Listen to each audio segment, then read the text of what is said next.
حضرت حمزہ شہید ہو گئے تو حضور اتنے غصے میں کیوں تھے؟ 70 آدمیوں کو قتل کرنے کی قسم کیوں کھائی تھی؟ اگر شہادت باعث مسرت ہے، باعث افسوس نہیں، تو پھر اللہ کے نبی حضرت حمزہ کی شہادت پہ غمگین کیوں؟ 70 آدمیوں کو قتل کرنے کی قسم کیوں کھائی؟ رحمت للعالمین کے غصے کا عالم اس قدر بلند کیوں تھا؟ اس کی وجہ علماء نے لکھی ہے، اس وجہ سے نہیں کہ حضرت حمزہ شہید، بلکہ اس وجہ سے کہ جس بے دردی سے حضرت حمزہ کو شہید کیا گیا وہ بے دردی ناقابل برداشت، ناک کاٹ دیا گیا، کان کاٹ دیے گئے، انگلیوں کے پورے کاٹ دیے گئے، جسم کے ٹکڑے کیے گئے، مسلح کر دیا گیا. تو اللہ کے نبی کی یہ کیفیات اس بے دردی اور بے رحمی پہ تھی، وگرنہ شہید تو اور بھی 69 صحابہ ہوئے تھے. اللہ کے نبی صلی اللہ علیہ وسلم نے اپنے ہاتھوں سے انہیں غسل بھی دیے، اپنے ہاتھوں سے انہیں کفن بھی دیے، اپنے ہاتھوں سے قبر میں اتارے. تو ہم خاص حضرت حمزہ پہ یہ کیفیت محض شہادت کی وجہ سے نہیں تھی، جس مظلومانہ طریقے سے ان کی شہادت ہوئی اس ظلم والے طرز اور رویے کو تھی کہ مسلح کر دیا گیا. مگر نہ تو شہادت رحمت ہے، اللہ کے نبی نے خود طلب کی.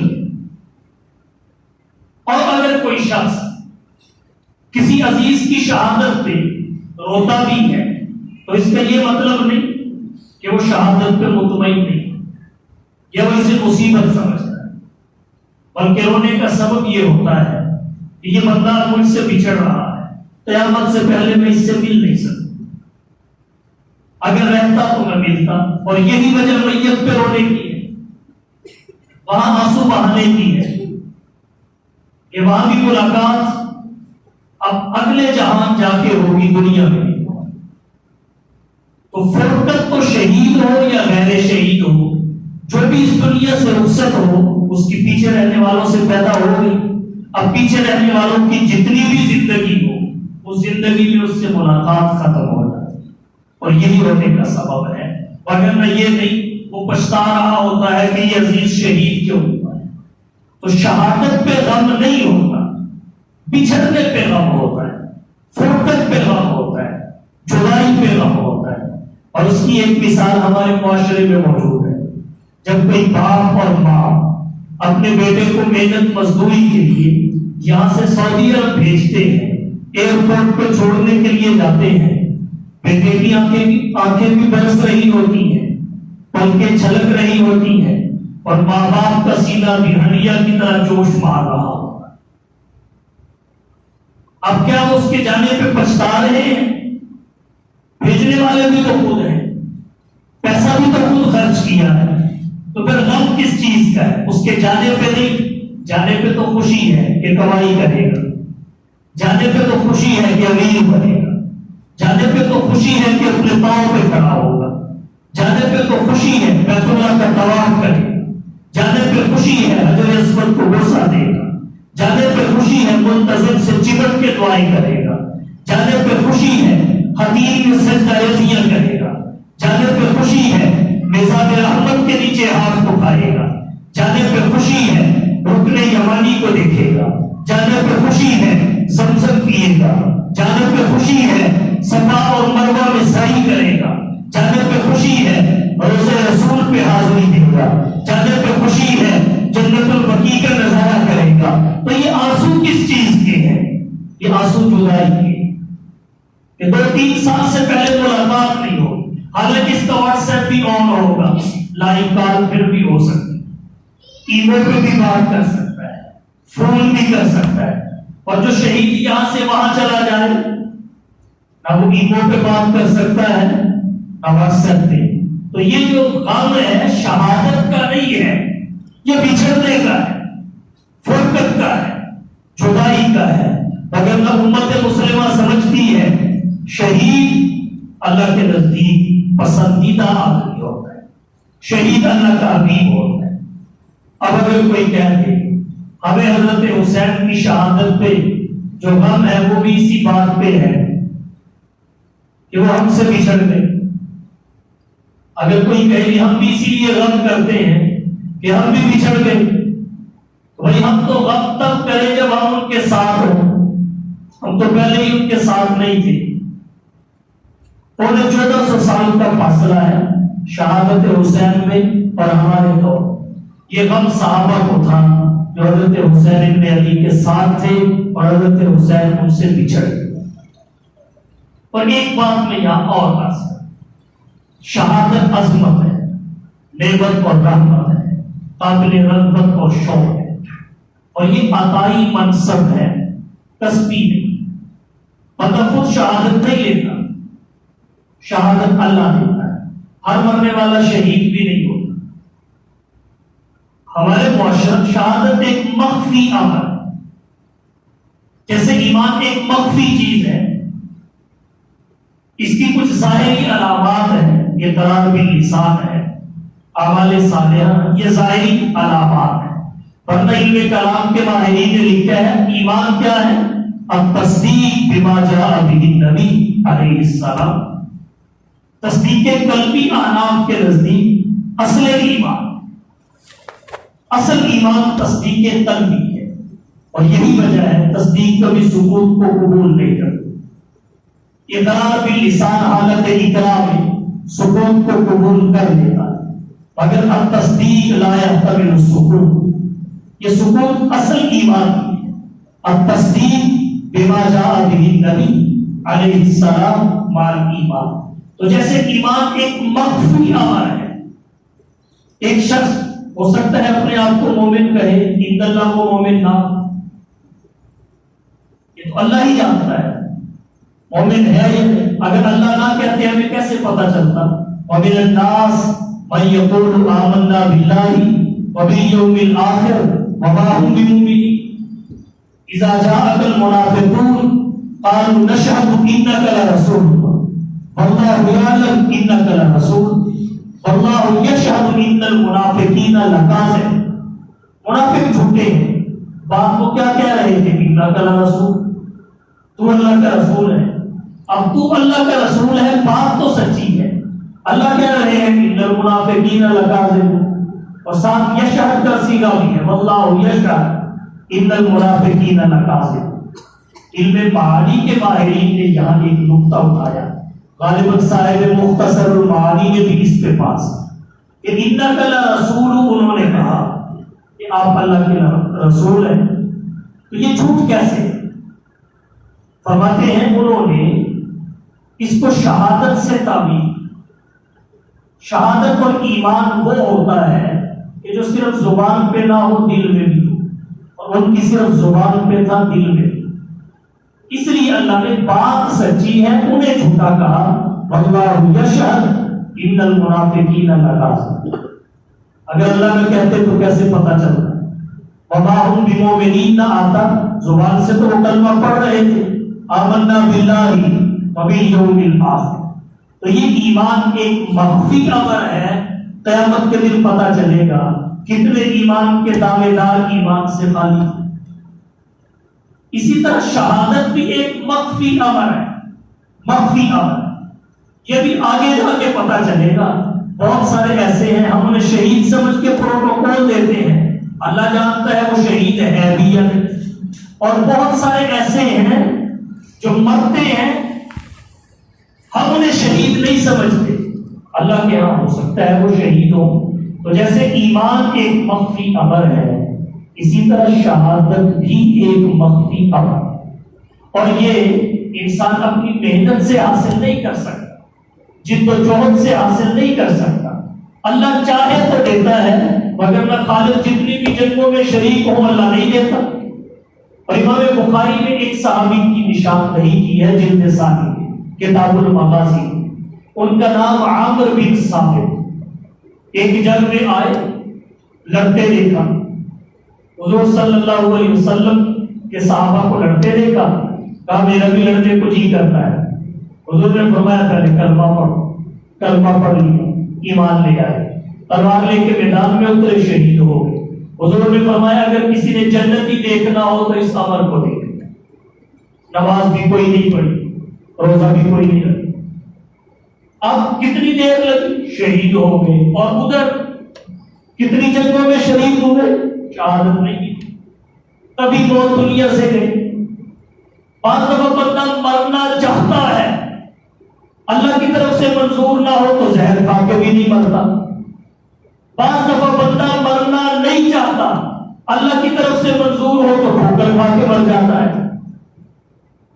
تو شہادت کا تعلق جد و جہد سے نہیں ہے، اللہ کی عطا سے ملتی ہے. اگر نہ میدان جنگ میں جا کے بھی آدمی گھر آ جاتا ہے، اسے غازی کہتے ہیں، اس کا اپنا درجہ ہوتا ہے، مگر اسے شہید نہیں کہتے. تو یہ اللہ دیتا ہے، اور اللہ حسین ابن علی کو دینا چاہتے تھے. اللہ یہ عظمت حضرت حسین کو دینا چاہتے تھے. اور دینا کیوں چاہتے تھے؟ کہ تب تک کوئی نیکی نہیں بنتی جب تک ذات نبوت سے گزر کے نہ آئے. شہادت نیکی ہے. اب نیکی تب بنے گی جب ذات نبوت سے گزر کے آئے گی. شہادت خفی تو اللہ نے نبی کو دے دی کہ خیبر کے موقع پہ کھانے میں جو زہر دیا گیا اس کا اثر آج بھی محسوس کر رہا ہوں. شہادت جلی جو اعلیٰ قسم ہے شہادت کی، وہ بھی اللہ کے نبی کو ملے گی تو امت کے لیے نیکی بنے. اور اللہ کے نبی کو شہادت جلی ملے تو کوئی دشمن بازو لہرا کے یہ بھی نہ کہے کہ میں نے قتل کیا. اس سے بھی بچانا تھا اور عصمت بھی عطا کرنی تھی. نبی نے فرمایا الحسین منی وانا من الحسین. اور پھر نبی کا نسب حضرت حسین سے چلا. حضرت حسین کربلا کے میدان میں شہید ہوئے. تو سیرت النبی کی کتاب میں جو شہادت جلی کا باب تھا وہ اللہ نے شہادت حسین کے ذریعے مکمل کر دیا. اللہ نے دینا تھی. اور اس کی ایک تاریخ میں اور ذکر کرتا ہوں. اللہ نے دینا تھا. مدینہ طیبہ میں تھے. مدینہ طیبہ سے 27 یا 28 رجب کو مکہ کے لیے 4 شعبان کو مکہ میں پہنچے. اور پھر وہاں سے 8 ذوالحج کو جب کوفہ کے لیے نکلنے لگے، کوفیوں کے خطوں کے بعد، ان کے وفود کے بعد، یہ تفصیلات اگلے جمعے عرض کریں گے، نکلنے لگے تو صحابہ کرام روکنے کے لیے آ گئے. روکنے والوں میں کون ہیں؟ حضرت جابر بن عبداللہ، حضرت عبداللہ بن عمر، حضرت ابو سعید خدری، حضرت عبداللہ بن عباس، بھائی محمد بن حنفیہ اپنے بھائی. یہ سب روک رہے ہیں.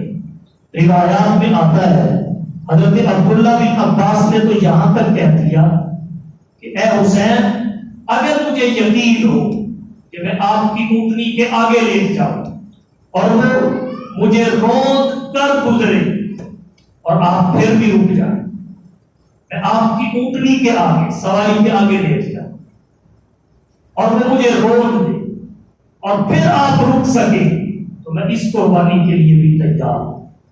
جنہوں نے آپ کے باپ سے وفا نہیں کی وہ آپ سے بھی وفا نہیں کی. وہ آپ کو استعمال کرنا چاہتے ہیں، آپ کی شخصیت کو استعمال کر کے ذاتی مقاصد اور ذاتی مفادات حاصل کرنا چاہتے ہیں. آپ نہ جائیں. اب ہم یہ نہیں کہہ سکتے حسین نے کسی صحابی کی نہیں مانی، اور ہم یہ بھی نہیں کہہ سکتے صحابہ صاحب کیوں نہیں گئے، کیونکہ حضرت حسین جنگ کے لیے گئے ہی نہیں تھے. جنگ کے لیے جاتے تو اسلحہ ساتھ ہوتا، جنگ کے لیے جاتے جنگجو ساتھ ہوتے، جنگ کے لیے جاتے بچے ساتھ نہ ہوتے، جنگ کے لیے جاتے عورتیں ساتھ نہ ہوتی. صحابہ تو لڑائی کے خوگر تھے، یہ ساتھ ہوتے. تو اصل معاملہ کیا تھا؟ لڑائی کے لیے جا نہیں رہے تھے اور ویسے صحابہ جانے نہیں دینا چاہتے تھے، لیکن حضرت حسین کسی کی مان نہیں رہے تھے. بات اصل یہ تھی کہ اللہ نے حضرت حسین کے مقدر میں شہادت لکھ دی تھی. مقدر اور نصیب کو ٹالا نہیں جا سکتا. یہ عظمت اللہ نے حضرت حسین کے نصیب میں لکھ دی تھی تو حضرت حسین گئے. اور پھر آگے اسباب کیا پیدا ہوئی؟ مسلم بن عقیل پہلے جا چکے تھے. مقام زبادہ پہ مورخین نے لکھا ہے ان کی گرفتاری کی اطلاع دی. تھوڑا آگے چلے مقام سالبیہ آتا ہے، وہاں ان کی شہادت کی اطلاع مل گئی. مورخین نے لکھا ہے اب حسین پیچھے ہٹنا چاہتے تھے، کہ یہ تو پھر چھوٹے نکلے، صحابہ نے ٹھیک کہا ہم واپس چلتے ہیں، لیکن جو قافلہ میں مسلم بن عقیل کے بھائی تھے وہ اڑ گئے کہ اب تو ہم واپس نہیں جائیں گے، تو حضرت حسین کو پھر آگے جانا پڑا۔ یہ حالات سارے جو پیدا ہوئے یہ تکوینی طور پہ تھے اور محض اس وجہ سے تھے کہ اللہ نے حضرت حسین کے مقدر میں لکھ دی تھی کہ حضرت حسین شہادت کے رتبے پہ فائز۔ تو یہ اللہ نے عطا کی ہے، اللہ نے۔ اب ہمارا حق کیا بنتا ہے؟ حضرت حسین سے تعلق، نسبت اور محبت کا تقاضا کیا ہے؟ آخری بات وہ یہ ہے کہ بس ہم صرف حسین کو نہ مانیں بلکہ حسین کی بھی مانیں۔ ہمارا آج کا معاشرہ صرف حسین کو مانتا ہے، حسین کی نہیں مانتا۔ اللہ کو بھی ماننا چاہیے، اللہ کی بھی ماننی چاہیے۔ اور اللہ کو کس لیے مانا جاتا ہے؟ اللہ کی ماننے کے لیے۔ اگر کوئی شخص محض اللہ کو مانے، اللہ کی نہ مانے، وہ شخص مسلمان نہیں ہو۔ اور اگر اللہ کو ماننے سے ہی کام چل جائے، اللہ کی مانے بغیر، تو پھر ہمارے اور یہودیوں میں کوئی فرق نہیں۔ ہمارے اور عیسائیوں میں اگر یہی بابی امتیاز ہو اور یہی خطرے مشترک کفایت کر جائے تو پھر تو ربوبیت کا تصور ہر مذہب میں، ہر فرقے، یہودی بھی اللہ کو مانتے ہیں، عیسائی بھی مانتے ہیں، لیکن وہ اللہ کی نہیں مانتے۔ اللہ نے کہا پچھلی شریعت منسوخ، آخری شریعت کو آ ہے۔ انبیاء کی نبوت کا زمانہ گزر گیا، اور حضور کی نبوت کا زمانہ شروع، جس کی ابتدا ہے انتہا کوئی۔ انہوں نے اللہ کو مان لیا، اللہ کی نہیں مانی۔ نبی کو بھی مانا جائے، نبی کی بھی مانی جائے، نبی کو بھی مانا جائے، نبی کی بھی مانی جائے۔ اگر محض نبی کو مانے، نبی کی نہ مانے، تب بھی کام نہیں چلتا، نجات ادھوری رہ جاتی ہے۔ اور ہمارے نبی تو ہیں بھی ایسے جنہیں ساری کائنات مانتی ہے، یہودی بھی مانتے ہیں، نبی مانتے ہیں، عیسائی بھی مانتے ہیں، کائنات مانتی ہے، لیکن جب تک نبی کی نہ مانی جائے اس وقت تک بات نہیں بنے۔ اور وہ اسی لیے مانا جاتا ہے کہ کی بھی مانی جائے۔ اب ہم حضرت حسین کو مانتے ہیں مگر حضرت حسین کی نہیں مانتے، تو پھر ہمارے اندر حسینیت کس قدر ہوگی ہمیں یہیں سے اندازہ کر لینا چاہیے۔ حسین کو مانا، حسین کی نہیں مانا۔ مثلا حضرت حسین 10 محرم کو شہید ہوئے، کیا کوئی شخص ایسا ہے جو یہ کہے حسین روزے سے نہیں تھے؟ کوئی ایک کھڑا ہو کے کہے 10 محرم کو جب حسین شہید ہوئے تو ان کا روزہ نہیں تھا؟ کوئی ایک کہے روزے سے تھے، اور ہم خود انتظام کرتے ہیں آؤ ہماری دیکھوں سے کھاؤ، ہماری سبیلوں سے پیو۔ ہم نے حسین کو مانا مگر حسین کی نہیں مانا، حسین کے نانا کی بھی نہیں مانا۔ حسین کے نانا نے کیا کہا؟ 10 محرم کا روزہ رکھو، پھر خالی 10 کا نہ رکھو، ایک اور ساتھ ملا تاکہ یہود سے مشابہت بھی ختم ہو، 9 کا رکھو یا 11 کا ذات رکھو۔ تو حضور کا حکم ہے 10 محرم کو روزہ رکھنا، حسین کا عمل ہے روزہ رکھ کے شہید ہونا، تو ہم نے حسین کی کتنی مانی؟ جب حسین شہید ہوئے نماز میں تھے، سجدے کی حالت میں تھے، تو مصیبت کے وقت بھی نماز قضا نہیں، ہماری اے سی میں بھی ادا نہیں، ان کی مصیبت میں بھی قضا نہیں اور ہماری راحت میں بھی ادا۔ تو پھر ہم نے حسین کو مانا، حسین کی نہیں مانی۔ گھر سے باہر بے آدر گیا میدان، خواتین پردے سے ہیں، کسی کا ناخن بھی نظر نہیں آتا، لڑائی کا عالم ہے، خیموں میں ہے، گھر سے باہر ہے، لیکن پھر بھی ناخن کسی خاتون کا نظر نہیں آتا۔ یہ حسینیت ہے۔ اور ہماری عورتیں حسین کے نام پہ نکلے اور سر پہ دوپٹہ نہ ہو، تو پھر ہم نے حسین کی کب مانی؟ حسین ابن علی صبر کریں، ہم بے صبری کریں، وہ شکر کریں، ہم ناشکری کریں، وہ قرآن پڑھیں، ہم کھول کے نہ دیکھیں، نعرہ ہم انہی کا لگائیں، تو یہ ہے حسین کو ماننا۔ حسین کی ماننا نہیں ہے. اور جب تک حسین کی نہ مانے، حسین کا ماننا ہمیں کیا فائدہ دے گا؟ اسے تو ہندو بھی مانتے ہیں، حسین کو سکھ بھی مانتے ہیں، اپنے بھی مانتے ہیں، بیگانے بھی مانتے ہیں، لیکن حسینی وہ ہے جو حضرت حسین کی بھی مانتا ہے. اصل یہ اللہ ایک قرآن کریم سے تاریخ پیش کرتا. اللہ تعالیٰ نے اپنی محبت کا نسخہ قرآن میں بتایا کہ اللہ کی محبت کیسے حاصل کر سکتے ہو. اور اللہ کی محبت کی دو نسبتیں ہیں. اللہ کی محبت کی دو نسبتیں ہیں. ایک کو محبیت کہتے ہیں، دوسری کو محبوبیت کہتے ہیں. محبیت یہ کہ بندہ محب بنے، اللہ محبوب بنے. محبوبیت یہ کہ بندہ محبوب بنے، اللہ محب بنے. دو نسبتیں ہیں محبت الہی کی، ایک محبیت، ایک محبوبیت.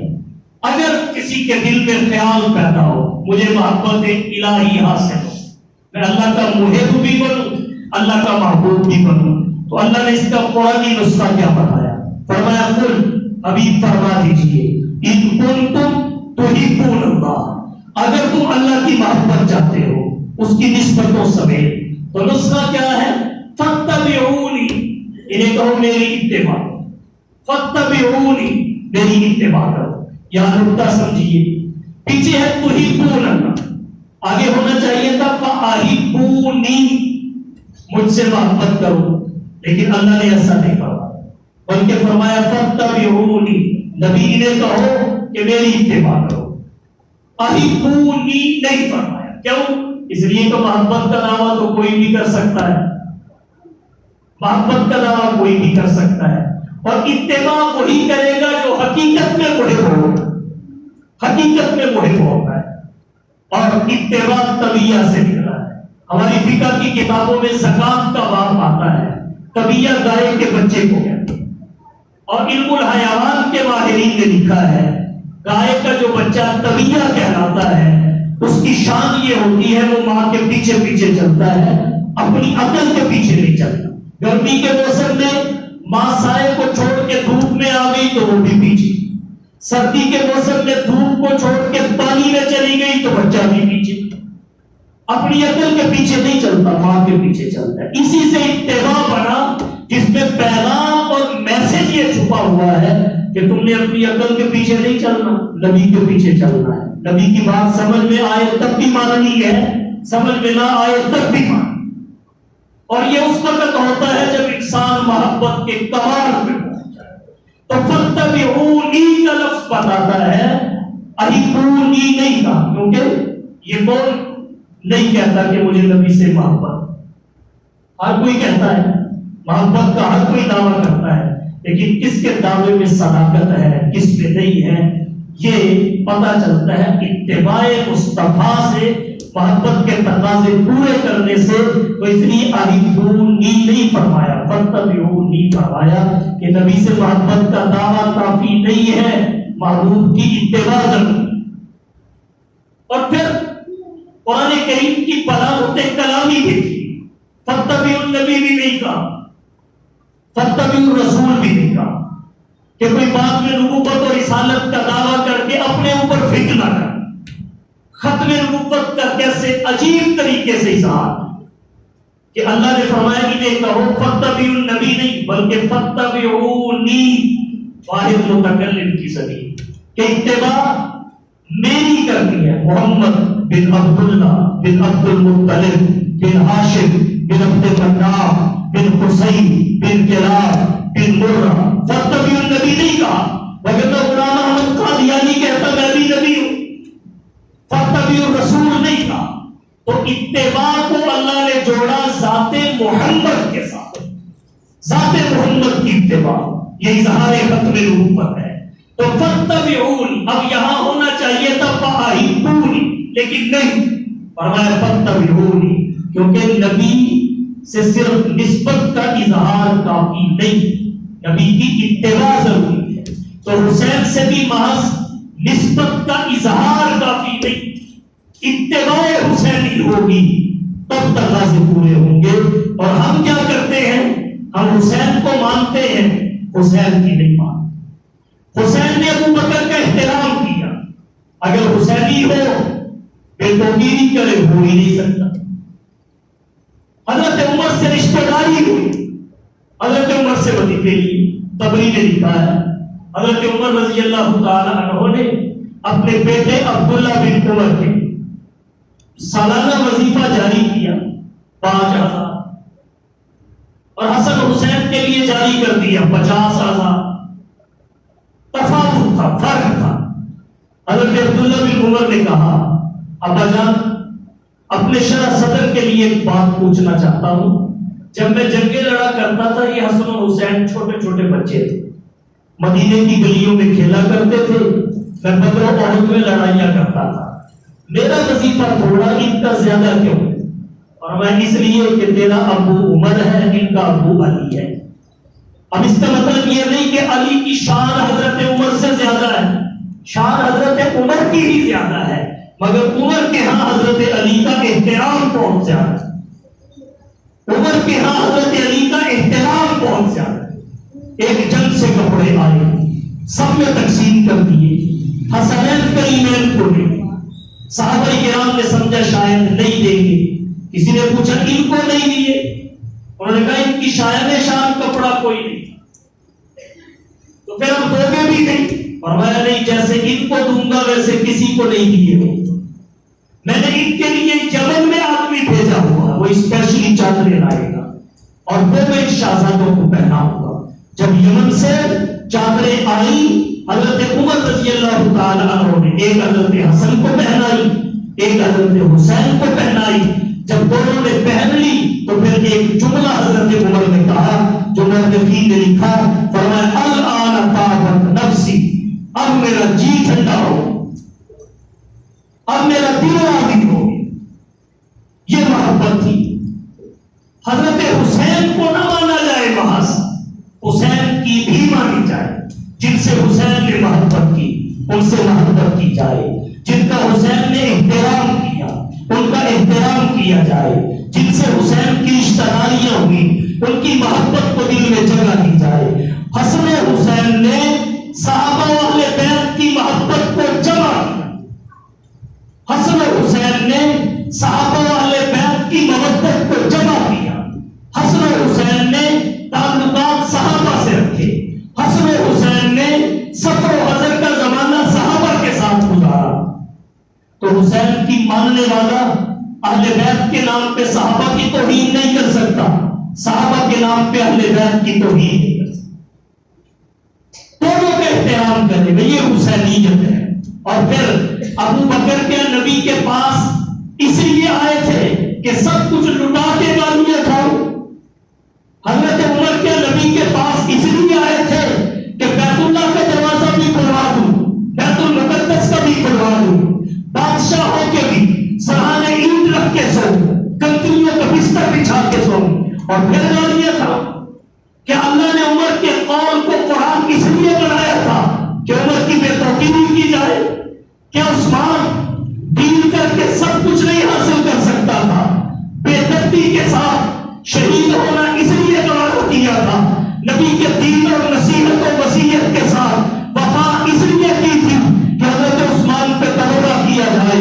کیا صحابہ کرام اس لیے شہید ہوئے تھے, اس لیے تیل کے کڑاہوں میں ڈالے گئے تھے, اس لیے تختہ تاج پہ لٹکائے گئے تھے, اس لیے بے گھر کیے گئے تھے, اس لیے وطنوں سے نکالے گئے تھے کہ وہ تبرہ سہنا چاہتے تھے. وہ اس لیے آئے تھے کہ انہیں برا کہا جائے. وہ سردار تھے, انہوں نے سرداری چھوڑ کے محمد کی غلامی کو ترجیح دی. وہ امیر تھے, انہوں نے امیری چھوڑ کے محمد کی فقیری کو ترجیح دی. وہ اس لیے آئے تھے کہ محمد کو تنہا نہ چھوڑا جائے. جب ابو بکر آئے اس وقت امیر تھے, یہ جب دنیا سے گئے اس وقت امیر تھے.